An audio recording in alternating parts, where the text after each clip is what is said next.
right, we are live once again for Dynasty Saturday Night 5. Welcome aboard to the legions of fans watching on YouTube. If you're watching on Twitter, come over to the YouTube so you can join in the chat. If you are on the YouTubes either tonight or watching later, please make sure you subscribe to the channel. Give us a thumbs up on the video and even turn on those notifications. If you're listening on audio, please make sure you subscribe, rate, and review on the Going for Two live podcast feed. I'm Brian Ford here with my co-host Josh Walker. Josh, how you doing? Doing good. I'm looking forward to having my first Sunday off in a while, so I can sit down and watch Red Zone all day. Yeah. You've been working the past few Sundays? Yeah, and I went to the Falcons game last Sunday, so between Right. Atlanta traffic and that, I was pretty much gone all day until the night game. Yeah. I was just talking to somebody the other day about your buddy Arthur Smith. And they said, like, probably the only way that he gets the boot at the end of this year is if they, like, completely lose out the rest of the way. Like, so. Yeah. That's they gotta put in Ritter soon. That was a pretty ugly game against Carolina. I mean, I don't think Ritter's much of anything, but you might as well, see what you got because you're probably not going to be bad enough to be in on Stroud and Bryce Young. And yeah. And, it would take a lot of capital, and whatever to get up there. So, yeah. Yeah, we missed that shit by winning a lot of games early. All right. Well, too bad you won. All right. Just to remind folks of what we do here on Saturday Night 5 is we kind of take lists of 5 around a certain topic and use that as our vehicle for talking Dynasty on a Saturday night with you. As we hang out. Tonight, we are eating dubs. Last week, we very humbly wore our L's. And so we thought we'd bounce back tonight and add some self-esteem back with talking about our W's. And, of course, eating W's comes from our friend Jameis Winston. So figured I'd throw that one in there. W's are interesting because just like L's, they can be defined different ways. On a Dynasty show, it could be a W because it's been over a couple years. You had a feeling, or it could be in season.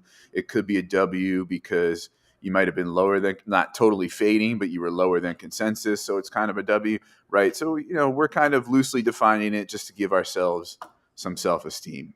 Josh, start us off. Yeah, you pretty much summed it up pretty well, but I look for, especially in startups, which is mostly what I did this offseason, looking for to be a few rounds ahead of consensus, jumping to get some guys before other people, and then it panning out. And when it comes to rankings, I basically just look at people that have moved up probably 5 to 10 spots, or people that if I was above, people have caught back up to me, and I probably slid them up even further because I like them. So yeah, it's pretty broad, but yeah. So we wanted to start off with some rookies. So why don't you start out with some rookies that you liked? Yeah, rookies I liked. I'll start out with Chris Olave. He was probably my biggest W of the season. I had it on my Twitter bio for a while. Olave, rookie wide receiver 1. I just really liked him coming out of college, his route running. I knew he'd be able to jump over to the pros easily, especially on the Saints, with what I thought would be Jameis Winston, but it really doesn't matter who the quarterback is. And he's a lot better deep threat than I really thought he would be, so that's a plus also. Then I'll go to another receiver, Jahan Dotson. I had him as, I think, my wide receiver 5 coming in, ahead of a lot of guys. I really liked his hands. It's good body control. And he's shown that when he was healthy, he's shown to be able to catch about anything that throws his way, which is a good thing when Carson Wentz is your quarterback. So, yeah, also Tyler Algier. I didn't expect him to be amazing, but I thought he would be a good 0 RB stash to throw on your bench.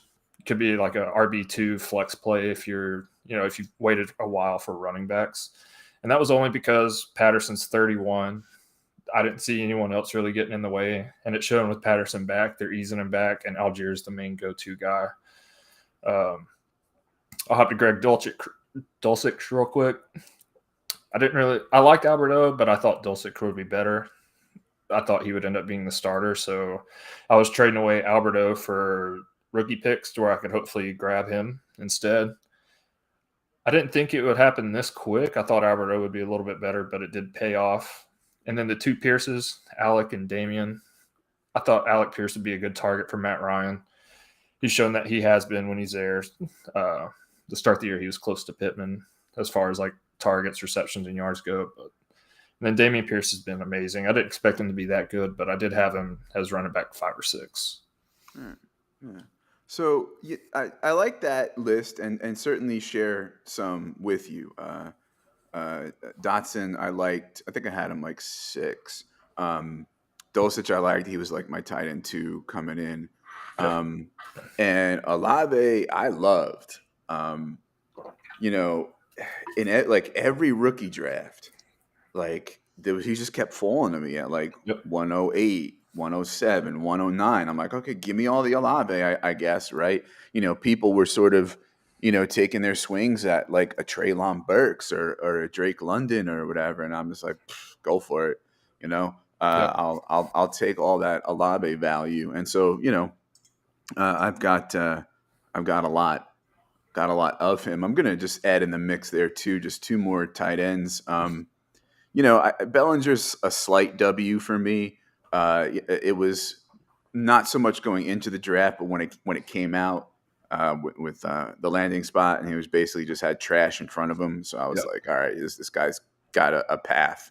And some people did like him as far as his ability goes. So, I tried to grab him in a few places. And Kate Otten, I loved. He was my tight end 3, above my boy, Jelani Woods, who I'm like notoriously in love with. I had Otten above him, and he's panning out well too. The concern I think about Otten though is what's going to happen at quarterback. Tom Brady could play till he's 65. He could retire tomorrow. So there's a little bit of a question mark there. I'm gonna pivot though to debating Algier with you a little bit. Okay. I have not liking Algier as one of my W's. I had him I think 11 going into the draft, and people were loving him. Oh, he's gonna do this, and he's got this like running style. He's gonna just gain chunks and punish people, and it's like I just I didn't see it. I just didn't see it. I said he's got limited abilities. Like he'll get some 2-down work, and I don't really like the prospect at all. And when I see that he had a chance to pull away from Caleb Huntley, and he didn't, not that Caleb Huntley is like complete garbage, but it's Caleb Huntley, for crying out loud. I don't know necessarily that he's all that good. He's a guy I'm trying to move off my rosters. Even though I know CPAT probably won't be around next year. He's just a guy I don't like. And he's had some production here and there, but I think me being lower than consensus on him, for me, feels like a W. Yeah. Yeah, I definitely agree with you about the faults he had. I didn't think, I didn't have him up in my top, I think 8 or 9, but I did think he had a clear path to playing time. And a lot of times I do like to see that they are already on the field. Yeah, there's not much competition behind him. He hasn't really broke away from Caleb Huntley, but I think a lot of that goes to Arthur Smith wanting to have a committee behind him. And that could just be how I see it. But when I was at the game last weekend, Algier, his first run, had a 44-yard run. He did look a little bit better than Huntley. But I think given how much they run the ball, I don't see them going off from him. CPAT could be gone. Even if it's a committee, it's still 10 carries with a good chance to get a touchdown. That's if Arthur Smith stays and they keep doing the same scheme that they obviously want to do. So I see it as a W just because he's getting playing time. He scored some touchdowns. And even though it's committee, there's still a good touchdown upside there. Okay. Good friend of the show, Julia has a question for us here. Algier versus Brian Robinson. Who is shiftier or faster? Who's ranked higher in your book for Dynasty? As the Atlanta fan, why don't you take that one first? I'll say I don't see either one of them as being shifty or fast, but honestly, it's very close. I think Algier could probably run through more tackles, but I think Brian Robinson might be a little shifty. And I could see it being the other way around. But I think honestly, that's a very good comparison. I think they're really close. Hmm. Yeah, And I haven't seen Brian Robinson play enough, honestly, to as much as I have Algier. they're pretty close in my rankings for sure. Mhm. I wouldn't describe either of them as shifty or fast, but the shiftier, the faster is probably B Rob. I really liked him. I really liked him. He grew on me. I didn't like him, and then I was going through that process of looking at rookies and all that, and I liked him. And even coming out, I liked him. I said, his ceiling is going to be capped because of Gibson. Gibson's ceiling is going to be capped because of him. Um, the thing is, I liked him for a reason, right? He wasn't super slow, right? He was not elite at really anything that he did, but he was a well-rounded back who had NFL size, and that matters, right? Mhm. I This idea that people are kind of like out on him and he's a plotter, he's slow, he's not, do I agree that Gibson's the more dynamic player? Sure, I agree. Do I think they should use him more than they are? Yeah. But I think better days are ahead for Robinson. Not like, to the moon, but I think we gotta be patient with him, Yeah. I don't want to say, oh, like, the injury, because listen, he's healthy enough, he's playing, right? But it takes rookies a little while, to adjust. And he lost some of that time, in camp and stuff like that, where some of that foundation is laid by being out, for so long. So I think it's something that bears watching. He's not too far ahead of Algier right now in my rankings, but he's definitely ahead. Yeah, I think a lot of it could be you don't know what a type of injury like that could do to someone's focus or mental capacity also. So it might still take a little bit of time to get right and get back, in the flow Yeah. of things. Mhm. But So why don't we then shift to rookies we didn't like that we consider W's? Why don't you start us off? I'll start with the first one that everyone was really hyped for, and this is more of a short term, this year as opposed to dynasties, Yeah. is Sky Moore. Hmm. I just thought the landing spot was not ideal, even though that's one of the better pass offenses. There's just a lot of guys that I had in front of him as a rookie. I thought Hardman would play before him. There's MVS, Juju, and then just to put the cherry on top, they went out and got Kadarius Toney, which led me to believe that Sky Moore isn't ready this year. That he's more of Hmm. like a hold for next year or the year after. So I'm still in him on that, but people had him way too high, I think, expecting him to be like a big producer this year, and I just didn't see that. Yeah, I'm just gonna hop in and Yeah, agree for sure. with you here. I like the player. I think he was around my I think my wide receiver 10, maybe. Mm-hmm.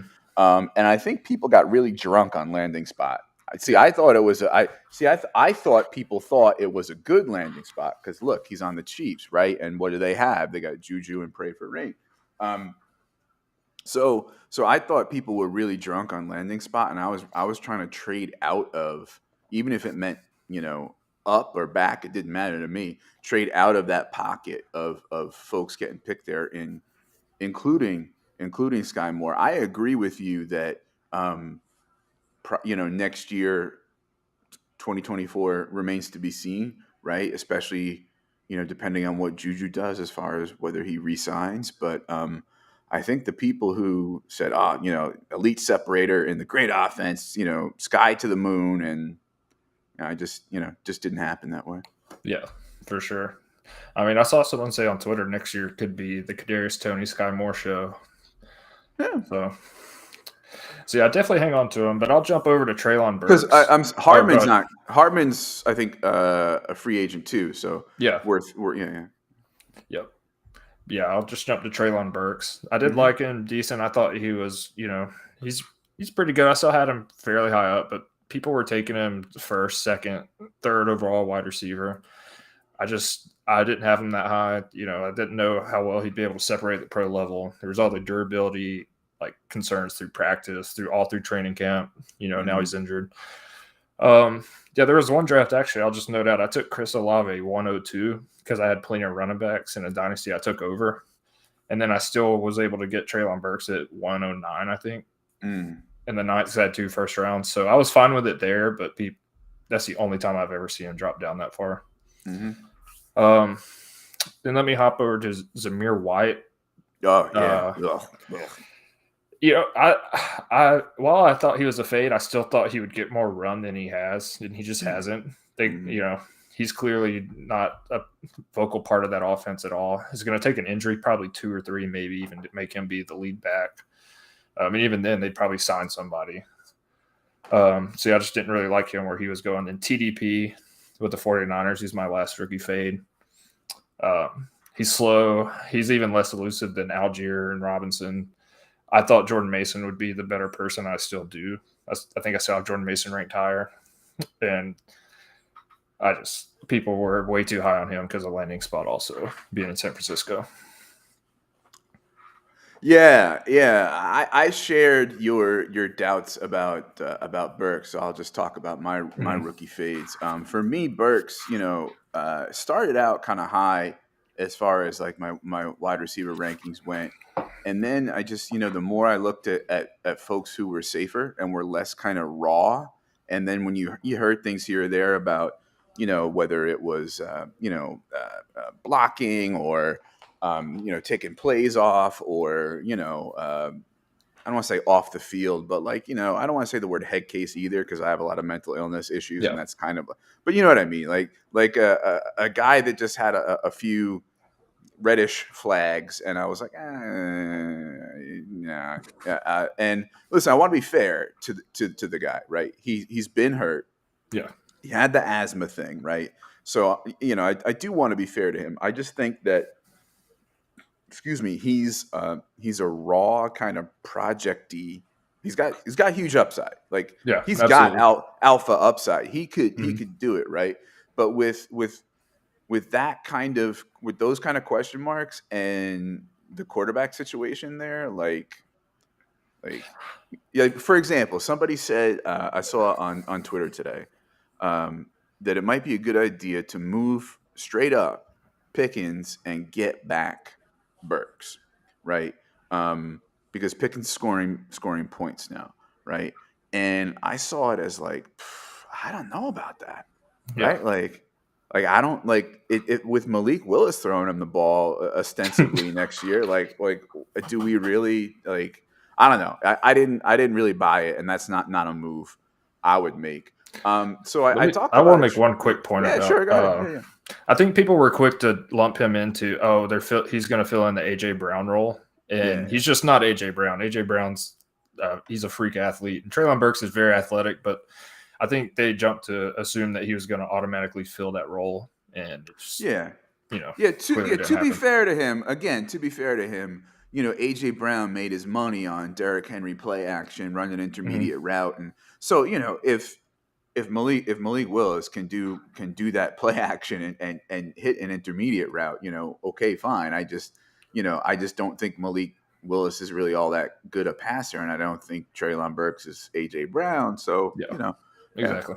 So getting back to that pocket I was trying to get out of in the rookie draft, it was Sky Moore, Christian Watson, James Cook, and to a certain extent George Pickens, but those 3 right off the bat. So let me add Cook and Watson into slight W's. I think again, Watson's been hurt, but I thought people were way too high on him. I'm like, he's athletic, but he's very raw. He's a project, And I said early on, I would not be surprised if Dubs starts out more productive than him, and Watson takes a longer time to develop. And here we are.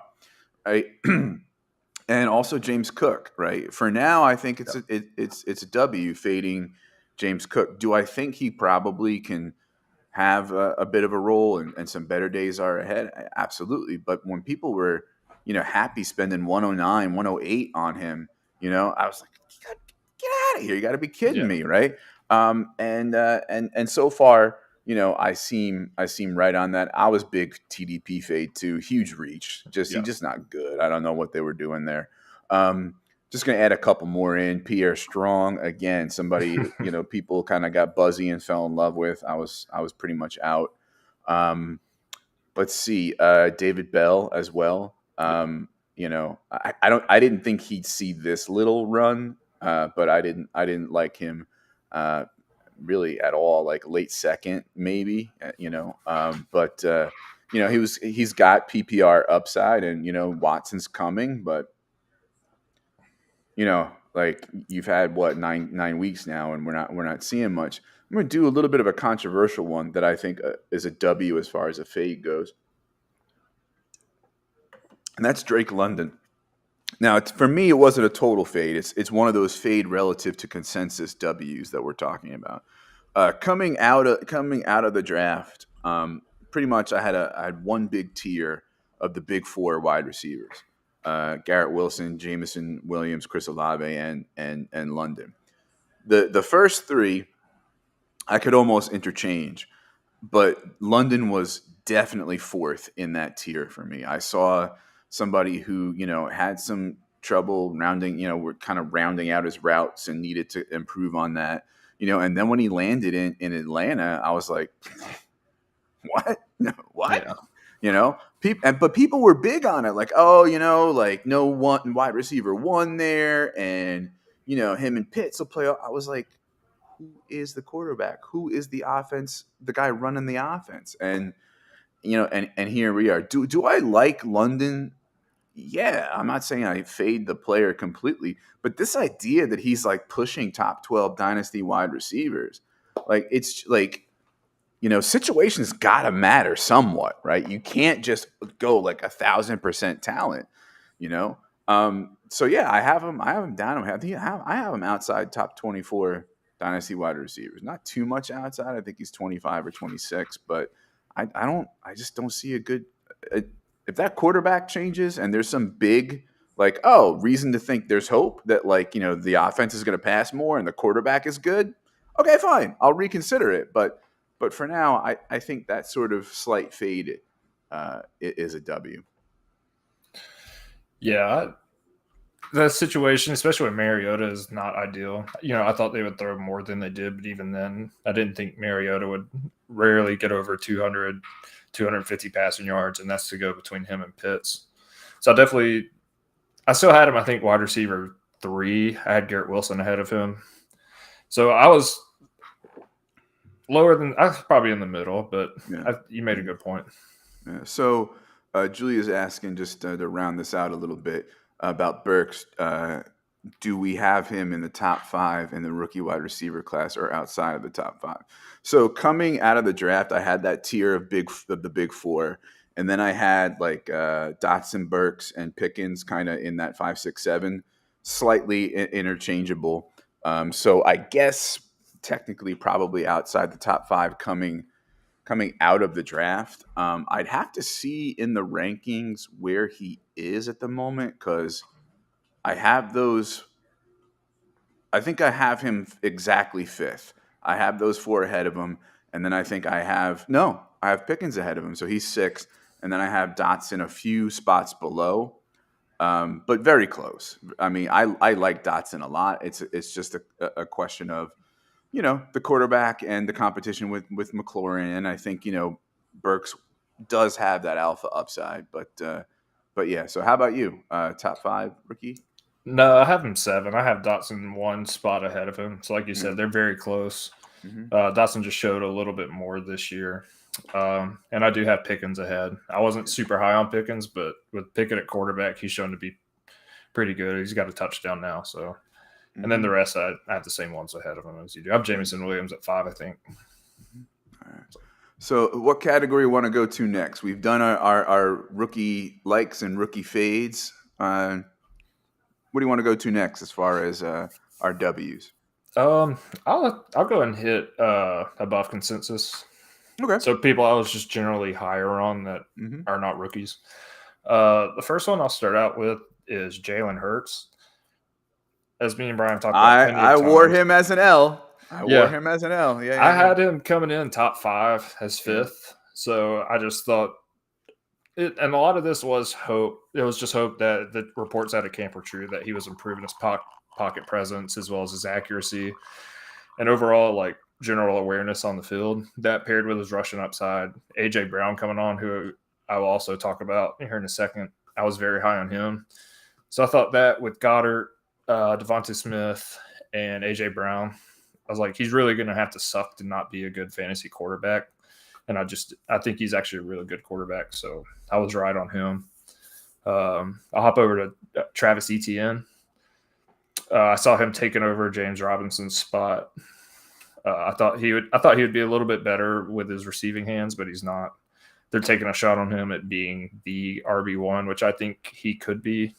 As me and Brian have talked about, I think he does have that bell cow ability. He did in college, although it's a whole different ballgame now. I'll jump over to Ramondre No, Stevenson. I actually don't think he's got bell cow ability. No, that's what I was saying. I was like, I do, but you don't. Okay. I'm sorry. Yeah. Yeah. Yeah. So we do disagree on that, but it's time for him to prove it. And so far, he's done well. I'll go to Ramondre Stevenson. I had him and still have him ranked ahead of Damian Harris. I thought with his receiving work in the offseason, that would really pay off, especially when James White got hurt. I boosted him up even more. He's already taken over that role. He's still 24. Saquon, I had Saquon up in the top 5 running backs coming into the year, despite the injury concerns. I know that when he's healthy, he's a top 3 running back, and I have him second now behind Christian McCaffrey. Whoa, in Dynasty? Yeah. No JT? I have JT at 3. I have Christian McCaffrey and Saquon ahead. Okay. I did have it Saquon 1, JT 2, but McCaffrey at the 49ers, and he's already shown that they're going to throw him the ball. I was already high on him, so I put him back at 1. Yeah, so I'd Saquon right, and I'll go AJ Brown, as I talked about. I had him top 6 or 7 coming into the year in Dynasty.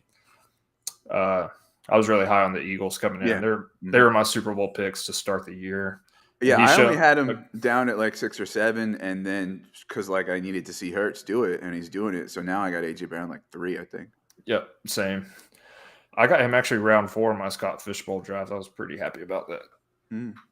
Another wide receiver, DK Metcalf. This is one of the ones where it was rounds as opposed to actual rankings. He was going in the 5th round in a few of the Dynasty startups I did, and I was taking him early 3rd, middle 3rd, any chance I could get, just knowing that he's a freak athlete. Despite the quarterback concerns, he's improving his route running, improving everything else. I knew he'd get plenty of targets, plenty of touchdowns.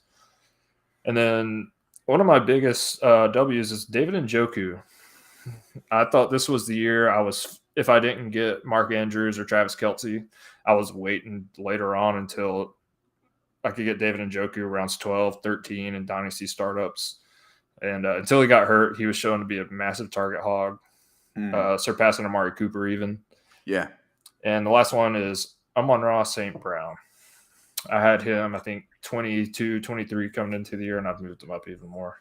Yeah. Which he's plateaued a little bit, so there's some hesitation there. But So 3 of those guys I wore as L's: Hurts, Amon-Ra, and Etienne. But I kind of said at last episode when we were doing the L's, like they're still on my I'm not as wrong as you think list, right? There's still time. I don't think that Amon-Ra is, I seen people have him at like 5, 7, 11. I'm like, get the out of here. You gotta be kidding. But as far as Etienne goes, like people love him, especially folks that look at running backs a certain way or do like the numbers crunching and that sort of thing. Listen, he's proven me wrong, but I can't put him like in the top like 5 or 6 where people have him right now. Like I want him to have like the rush to reception ratio to change. I think he's kind of that Alvin Kamara back. I don't want him to be getting as much of the rushing as he is, but because I just don't think that's going to work out. I just don't think that's going to work out. But he's producing a lot better than I thought. And Hurts, for me, I've got him up at like, I think 7 now, and I had him at like 16 at the beginning of the year. So Yeah. he's definitely proven me wrong. But it's also one of those things of like, who else are you going to put there? How many how many quarterbacks do you trust? Right? Like after him, I'm looking at like Dak, who's pushing 30, Trevor Lawrence, who's, inconsistent. Yep. He's not really going to be what we think he is or thought he was. At least that's what it looks like. Um, Deshaun Watson remains to be seen what he looks like when he comes back. Justin Fields, who, is ascending. And let me start there before I get into my above consensus. I wore Fields as an L last week, but I said, things are trending up. Weeks 5 to 8, very different from weeks 1 to 4. I'm going to switch Fields to a W, right? I know it was just one blow up game, but the way I'm seeing the conversation around him change now is similar to that idea of what quarterbacks can you trust, and people sort of pushing him up, closer to that range where I have like, Hurts and T-Law and that sort of thing, and essentially saying, what has T-Law really done? He had an opportunity against the Raiders last week going up against a defense who was horrid against the quarterback and didn't really do a lot, didn't feast as much as they've let other quarterbacks feast, lesser quarterbacks than him, by the way. So I think his career arc is going to be similar to Hurts in that it'll take a little time for him to learn, and the passing is gonna. I think he's a very good passer. It's just a matter of like the passing is going to get better because other things have to get better. Yeah. His weapons, his coaching, right? The O line, right? So I think he's going to have a similar career arc to Ertz in that regard. And I would not be surprised if we're talking about them both as being very similar, top 5, 6 quarterbacks pretty soon. But as far as other guys, Ramondre is like, I'm the poster boy for Ramondre. I was scooping him up in rookie drafts. He was my RB4, no, 5 that year, right? It was the big 3, Michael Carter, and then I had, Ramondre 5 confidently, ahead of Trey Sermon, who people forget he pushed out of Oklahoma. Trey Sermon transferred to Ohio State because he couldn't beat out Ramondre. So he's definitely somebody I backed for a while. I'm not saying again like through the moon, top 7, 8, running back. But what I'm saying is, I was right about him. And Damian Harris is a free agent next year. Will there be somebody in that backfield that takes some touches? Yeah, sure. Yeah. And it might even be Damian Harris re-signed. But, I think arrow up for a little while on Ramondre. However, he's a guy on rebuilders I'm trying to move a little bit because his value is very good right now. And Yep. I don't need running backs on a rebuild, especially one that's going to take a couple of years. And I don't need guys scoring points much on a rebuild either. So, he's a guy that I'm sort of offloading. Also to hedge against the idea that, like, does he play with a style that could get him hurt? Like just throwing out there an idea of like, what's the concern? What's a question mark? And the fact too that he's a running back as well, which they get hurt more often. So but yes, definitely proudly wearing Ramondre as a W there. Josh Jacobs, I've said it a few times, put some respect on Josh Jacobs' name. I mean, I saw people ranking him as low as like 33 going into the year, and I was just like, get out of here. One, because I didn't like Zamir White, so I was like, yeah, that's not a threat. So Yeah, I wore the L for that one last week. yeah, and again, like, is he a guy who next year is gonna? It might look different. Yeah, it might. Is there a chance that he re-signs on a short, cheap deal with the Raiders? Sure, but one thing I do want to talk about at some point this year is the free agent class of running backs is deep, right? Yep. And we also think the running backs of 2023 rookies are very good. It's going to be a very interesting offseason at running back. So something to look out for as well. Jalen Waddle, I've been a backer since day one. And I think that's a big dub for me. I think I've got him all the way up at like 4 or 5 by now. T. Higgins, I kind of have a question mark here on the sheet. You know, I've had Higgins in the top like 8, 9, 10 Yep. for like a long time now. I don't know that he's shown in 2022 what I think he can show. I think he's going to get even more and even better, especially when that O line gets repaired. But yeah, I think that's a W. Absolutely. And also, just to round it out with a couple tight ends, Dallas Goedert and Gerald Everett. Dallas Goedert, I said, listen, he's my 6-7 tight end, and if Jalen Hurts can pass, he's going to be 4-5. And I think I have him at 5 now. Everett, I have a question mark here on the sheet. For me, I think I couldn't really decide where to put him because, on the one hand, I said, okay, he's a W because I think he's clicked a little bit in that offense. Not huge, but I thought he was gonna be okay. But then I thought, is he an L? Because he hasn't really clicked all that much. And we should be producing more in an offense that good. But then again, no Keenan and Mike Williams, so maybe that's a little unfair, right? That he hasn't benefited from their presence in the offense. So I kind of went back and forth on that, and was it a W though for me? Only thinking he would click pretty well, and he's a guy that I'm kind of undecided on, but I want to land with a guy that maybe we can start your fades out with, and that's Gabe Davis.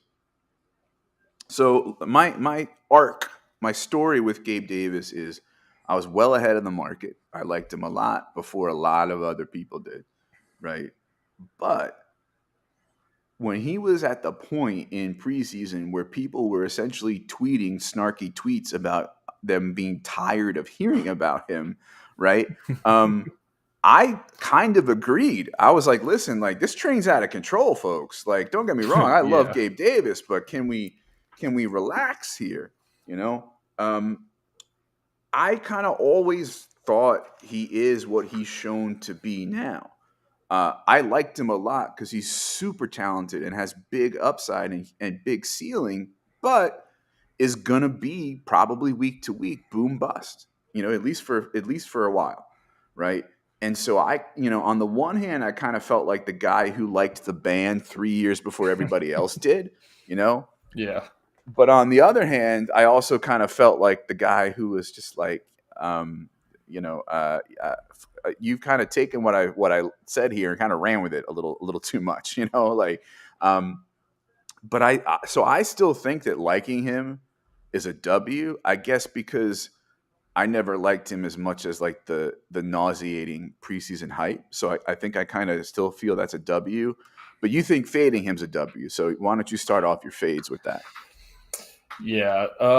So really, it like you said, coming into the year, and I did a bunch of startups this year because I was really trying to, get more leads, get more knowledge, more experience.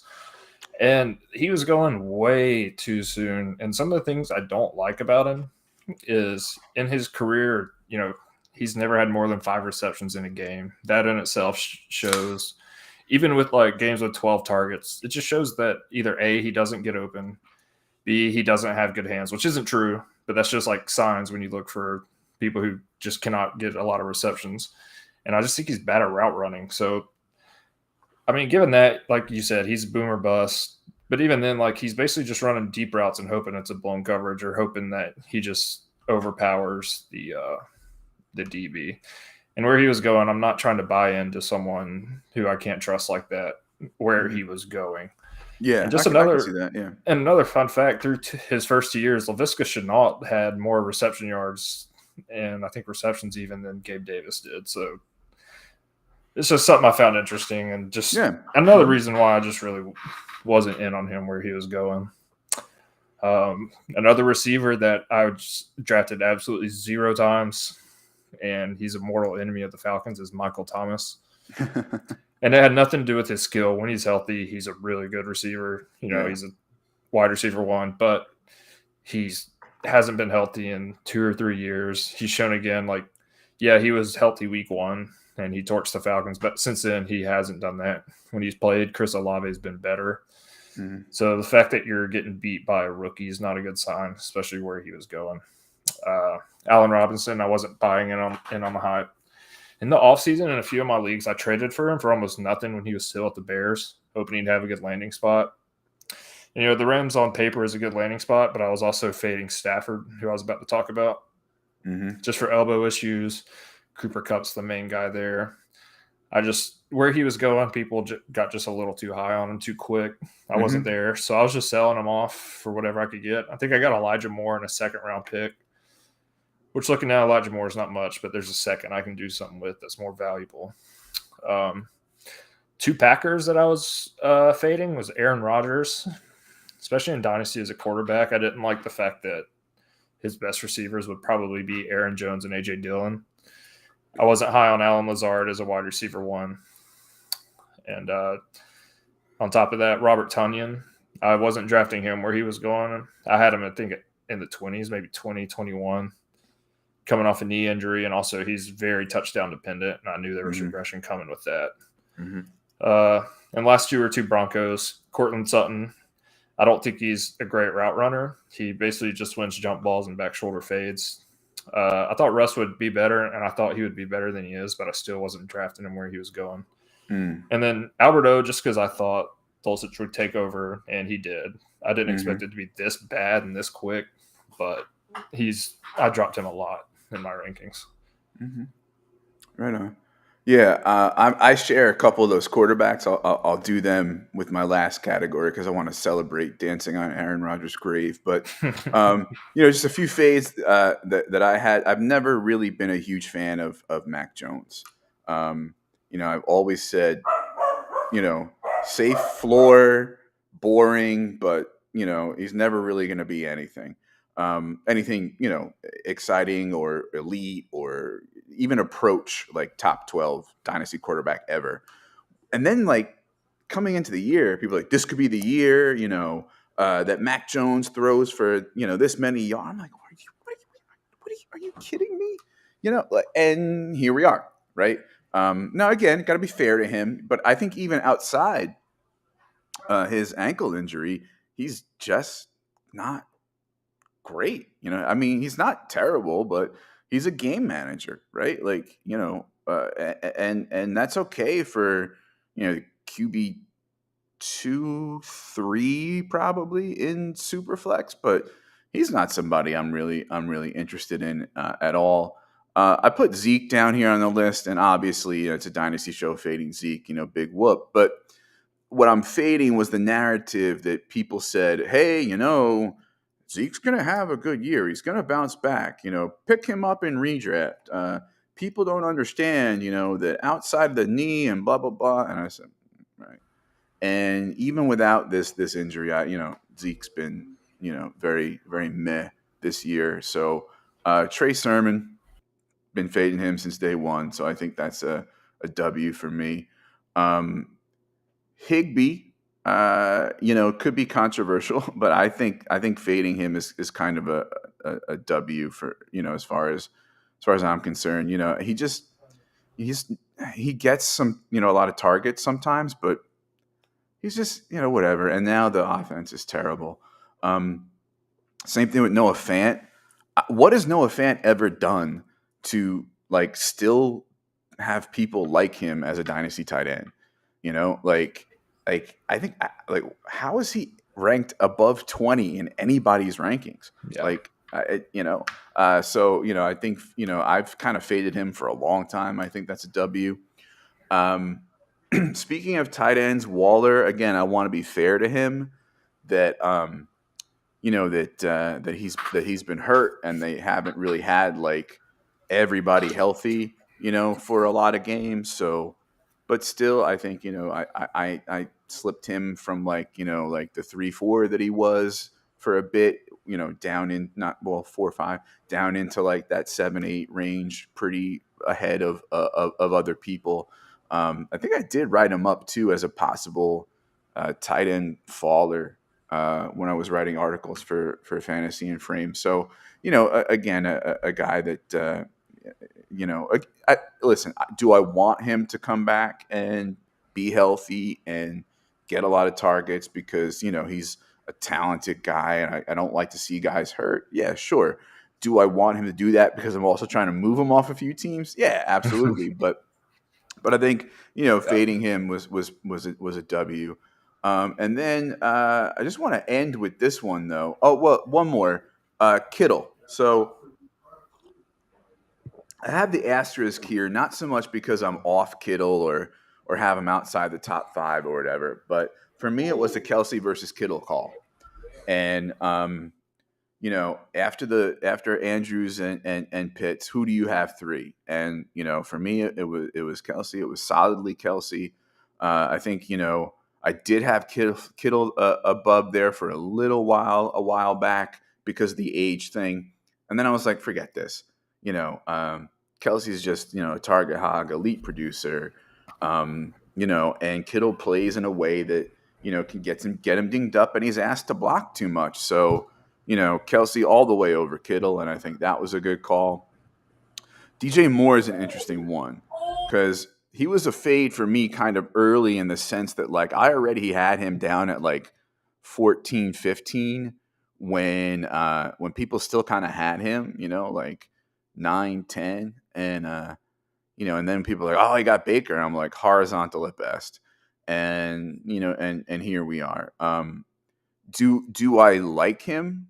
The player, yeah, super. Yeah, he's still got a good age, still got a lot of talent, but I've got him down, I think, around 20 now, and I just have to find out what the quarterback is and what the quarterback looks like. I think if they get, say, Stroud, for example, people are gonna, mess their pants up and start to shoot DJ Moore all the way back up to like I don't know 8, 10, right? But Stroud, Stroud's a rookie Yeah. too. Like let it happen. Be optimistic, but let it happen. So those are some fades that I feel good about. Um, before we you give any notes on that, let's do Julia's question here: Knox or Kittle in Dynasty? Since I've been talking about Kittle, I'll take that one. Easily Kittle, right? Even though I am not in love with Kittle, and easily in very soon could see Goddard, Fryermuth, and Joku all above him. I don't like Knox. Knox is the entire position often TD dependent?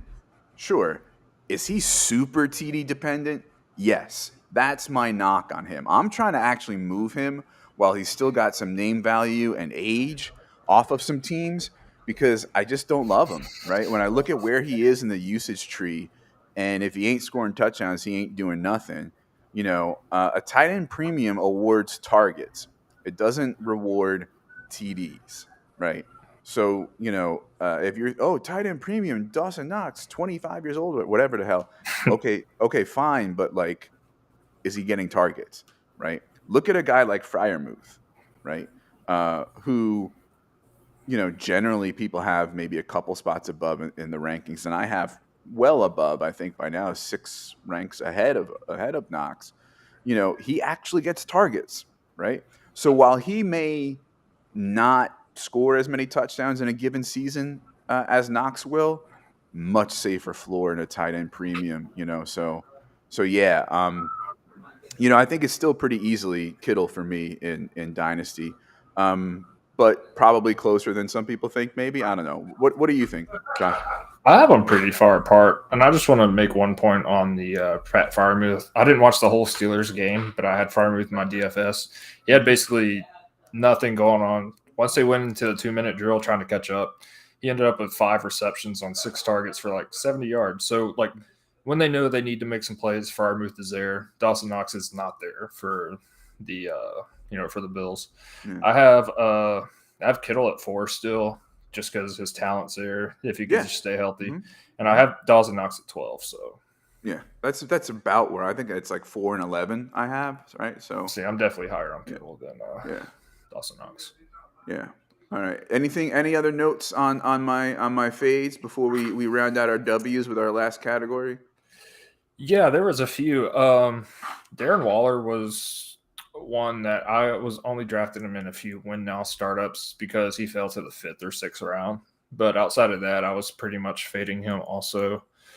But it's hard to predict injury, but that comes with age and Dynasty. Let's see. Yeah, I think that Zeke I was also kind of out on. I had, which I'll talk about in my last, I had Pollard ahead of him. And DJ Moore, I like him, but people were just absolutely way too high on him when the Baker news came out. And he's just, Baker's meh. Never got into my top 26 quarterbacks. So, yeah. So real quick before we pivot to a couple of your miscellaneous ones that I actually want to disagree with. Let's see. Julia checking in. Josh Allen likes Knox and their connection long term. High floor, low ceiling. I think it's the exact opposite. I think it's low floor, high ceiling. With because of touchdowns. Yeah. No, I agree with you. They have a good connection of it. He just maybe it's Stephon Diggs taking up too many targets, but he just really don't see enough targets for me to be happy with him.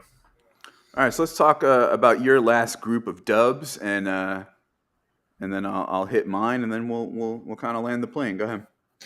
Yeah, so the first one, all through the offseason, especially in redraft, but even in Dynasty, I was out there preaching Christian McCaffrey over Jonathan Taylor. So Christian McCaffrey, RB1. I was saying that I was drafting in every single league except one that I had the first round pick, which I actually had a few. I took Christian McCaffrey over Taylor. And the one I drafted him, I hate my team. So I was definitely right about Christian McCaffrey, especially when he went to San Francisco. I'm going to call shenanigans on this, though. Okay. A little bit, right? The San Francisco trade, it boosts him. Mm-hmm. And JT's been hurt. Like, you can't. But that offensive line took a massive drop. They can't protect the passers. They can't pass. They're going to stop the run. And when he was healthy, he wasn't showing the big playability that he showed. I mean, I still have him too because he's young, and that offensive line has plenty of time to improve. But especially with Ellinger as a quarterback, I bumped him down one because he just doesn't. He looks pretty bad. Yeah, we'll see what quarterback. I think a Colts fan is basically was saying that they're going to go. They're full on tanking, and they're going to try to get in on one of those quarterbacks. So yeah, we'll see. Well, that would actually be interesting if that happened. So next one I'll go to, I'll just touch on real quick, Miles Sanders. Even though I was very high on the pass catchers, they still like to run the ball a lot, especially in the red zone. Yeah, I like Gainwell. I don't like Boston Scott, but I knew between those two, there's plenty of rushing touchdowns to go, and he's shown that he has. I think 5 or 6 rushing touchdowns with pretty good yards per carry. They get out to a lead. Yeah, I'm sorry. They get out to a lead. They lean on their defense, and they run. So yeah. Another interesting guy because he's also a free agent next year. Yeah. But people just seem to just like drop him down into the 30s, and I still had him as an RB2, and getting him that late's nice. I like Khalil Herbert over Montgomery coming in, especially in Dynasty. I had Herbert purposefully ranked 1 spot higher than Montgomery. I think he's just the better back, and watching him this year, I think he is better, but I think Montgomery's so valuable. I had Herbert 1 spot higher. Yeah. I think I'm going to call slight shenanigans on this, tiny shenanigans. Herbert is the more dynamic player, I think, and certainly has the age advantage.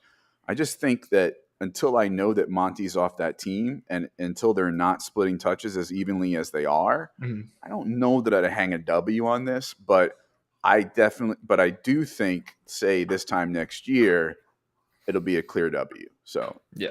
One of the main reasons seeing the shift in play calling with Justin Fields, I think doing some read options, run RPOs, I think he's a little quicker to get to the edge if they're, trying to shift them up. Montgomery's more of a downhill runner, which there's plenty of good point. opportunity for Yeah. that. But I think it just fits the play calling they're going to, and it's starting to show. Yeah. Um, No, that's and a very good point about the yeah, RPO.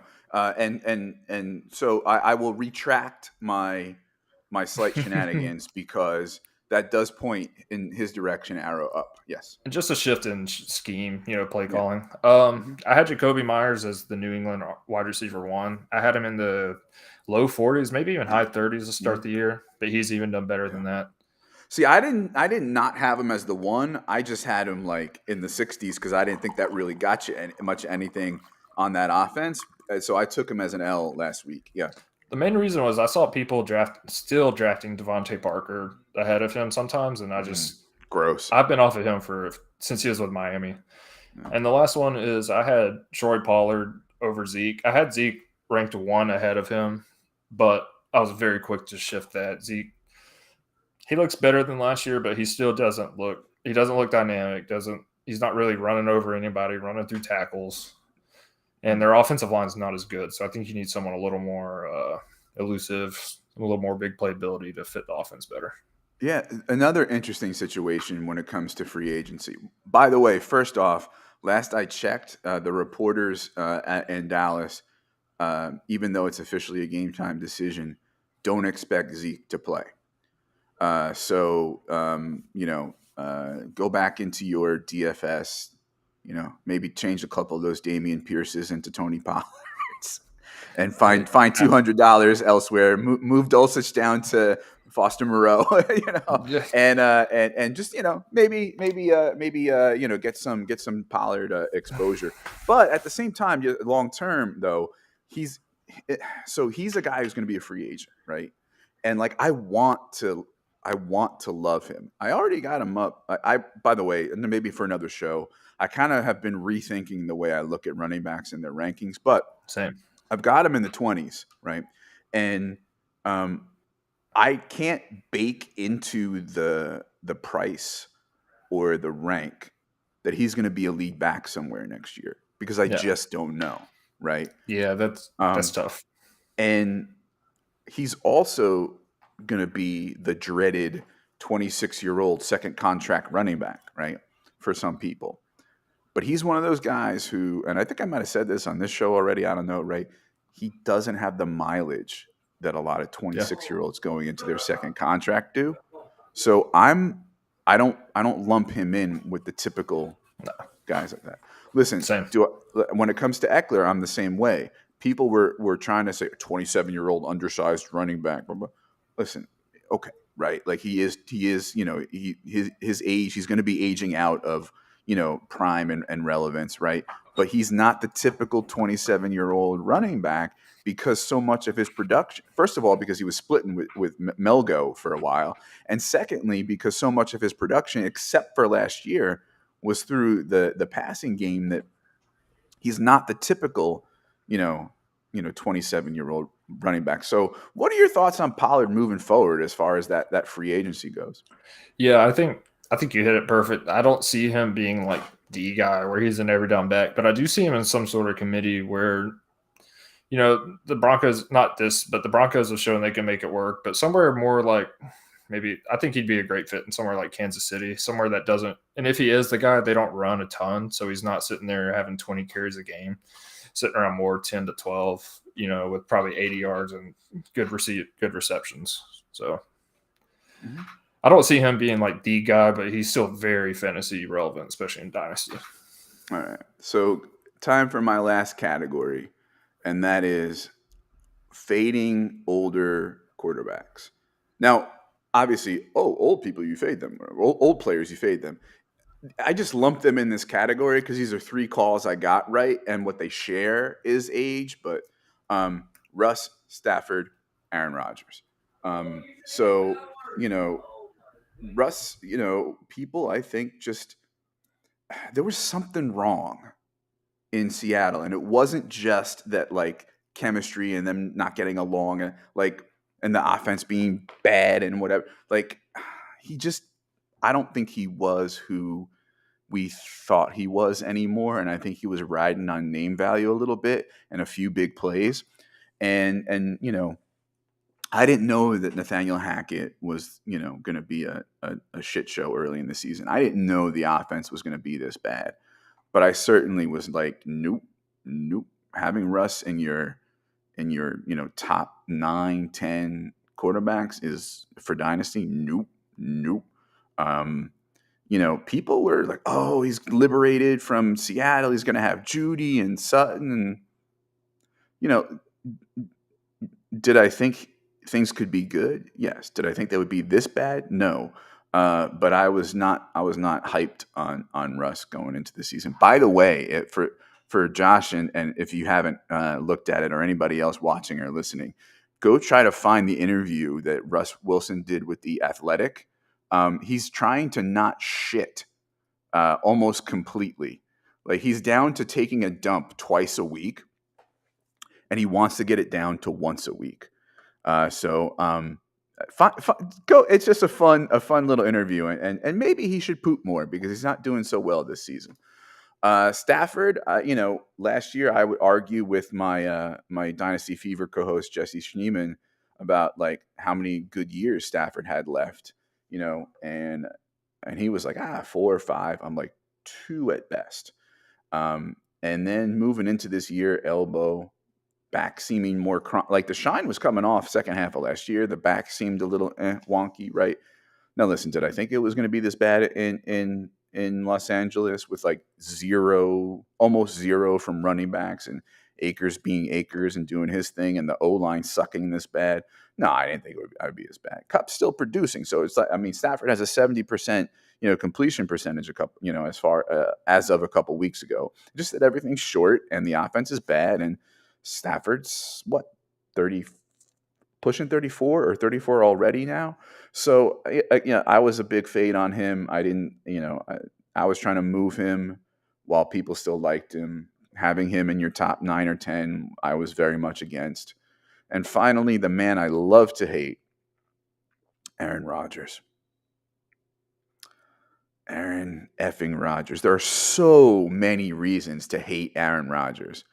From his woke mob coming after me, COVID nonsense, to him retweeting something on that topic that featured Tucker Carlson talking to the Barstool guy, which is like just like a chef's kiss of like the Three Stooges of nonsense that I love to hate.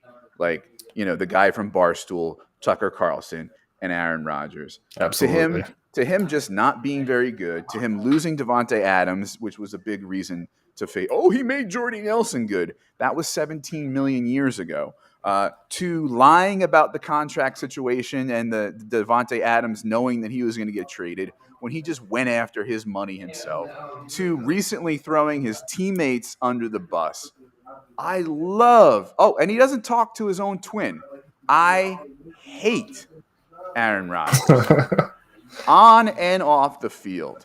And I am dancing on Aaron Rodgers' grave and eating that W with hot sauce because of how much I hate Aaron Rodgers. One of my bold predictions, by the way, for 2022 was that Kenny Pickett would outscore Aaron Rodgers in 6-point TD leagues, right? Now, even with having to wait a few weeks to be the starter, right? A couple people thought it was spicy. I haven't checked the points, but I don't know. In a few weeks, I'm going to check them and see where that bold prediction is headed because I don't think it's out in left field anymore. And so I hate you, Aaron Rodgers. Yeah, just a few. I'll make a few points on that, which I agree with you, and then I'll end on one thing. The only good thing Aaron Rodgers has done this year is show up to the first game of the year looking like Nick Cage from Con Air. I love Nick Cage. That's about the only good thing he's done. Besides that, I can't stand him either. I was fading him hard. And honestly, what made me really drop Russell Wilson down my rankings was me finding his TikTok account. He is the cringiest professional athlete I think I've ever seen. And I know he buys into it, but it's corny. It kind of gets on my nerves, but it's him. And he's not playing well, so it's not funny. Like, if he was still a top 10 quarterback, it'd be funny. But I just want to say one last thing. I meant to touch on it earlier. Yeah. I tweeted out my guys, where it was like before the year started, like my guys, and Justin Fields was my quarterback. In a win now league, I drafted him in the late third round as my second quarterback in Superflex. Yeah. And I was looking like it was about to burn me in the butt, but he's actually saving my win now team. Brought me from 3-5 to 2-5 to 4-5 now. So there's still a chance. Right on. I just want to say hi to Kyle Senra checking in, saying hi to us. Always good to see you, Kyle. Thanks for hopping on. I apologize that I don't get to hop on the Mondays and Thursdays as much as I can, as much as I'd like to, because I'm just super busy on weeknights. But thanks so much. At Senra Says on Twitter, by the way. Kyle does a lot of content, not just the two going for two podcasts. All right. So at the end of our wearing our L's, I kind of asked, and I didn't really prepare for this one, any patterns, anything we learned from any of this, anything that you can say is there's a trend about a process that was good or bad or anything like that. I couldn't really pick anything out looking at these myself. Probably if I dug into the rookies more, I could probably see a pattern, but I don't really have anything for this. How about you? The biggest thing, one thing I tried to improve on, and I really have, which it kind of cost me in other settings, was I think I did a better job of evaluating wide receivers. And I watched more tape. I actually reception perception really helps a lot because they map out every single route they run. Doing that with watching tape to affirm what you're seeing someone else seeing and writing about really helps. So I think I did a good job at wide receivers this year, but I missed on a lot of running backs. So maybe I need to figure that out too. But yeah, definitely I did better about wide receivers and evaluating. We should probably do a running back show at some point. Yeah. I think kind of lumping in how we are rethinking the position in the rankings, the 23 class of free agents and rookies. I think we could kind of do like a big running back show at some point. All right, so that's going to do it for us, folks. Ran a few minutes over our usual hour, but of course had fun chopping it up about Dynasty, and I hope those who were watching, will watch, and will listen enjoyed it. So please subscribe, rate, and review on the Going for Two Live podcast feed. Please make sure you subscribe to the Going for Two Live YouTube channel. Like the videos, turn on the notifications, and all that jazz. All right, and time for plugs. Josh, where can we find you and your work? You can find me on Twitter at Rotonaut, ROTONAUT. And you can find most of my rankings and articles at goingfor2.com. Yeah, I think that's about it. Go Irish. Oh, you're a Notre Dame fan? Yep. Ew.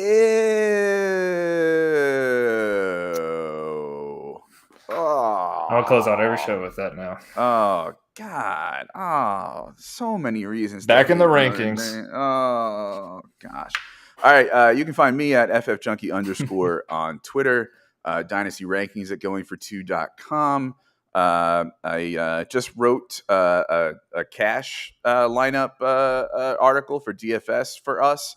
I was kind of pinch hitting for the person who usually does it. I hope I did 80% as well. So go check that out. I have my favorite article probably ever, my 10 Commandments of Dynasty Trading, up there. If you go to the Dynasty tab on the site. I feel another article coming on too a little bit, probably about something that rebuilders should be doing as trade deadlines approach, and also get rid of the trade deadline in your leagues, folks. So please make sure that you look at the Going for Two family of content across multiple platforms. Yes. Kropotkin. We can talk about Kropotkin. Hey, my Instagram handle is Kropotkinot and my Xbox gamer tag. So we gotta maybe have an episode about that. I don't know Conquest of bread. if people are into that one. I'm more of a Marx guy, but the older I get, the more eclectic I am, and the more like I don't pick one lane and have Yeah. rigid certainty kind of thing. But anyway, I don't know that anybody wants any of the leftist politics on this show right now. So going for two, check us out. Goingfor2.com has everything you want there as far as articles and rankings go. Click the little Discord thing on the bottom right. Join the Discord. It is popping off. There's many people there. There's great chats, great conversations, channels for every darn thing. And by the way, we have a podcast for you every day of the week. Sunday morning pregame show, and then at least one podcast every night after that, including stay tuned on this very YouTube channel for IDP Cover Zero, our IDP podcast. Okay, that's a wrap. Thanks for being with us. See y'all.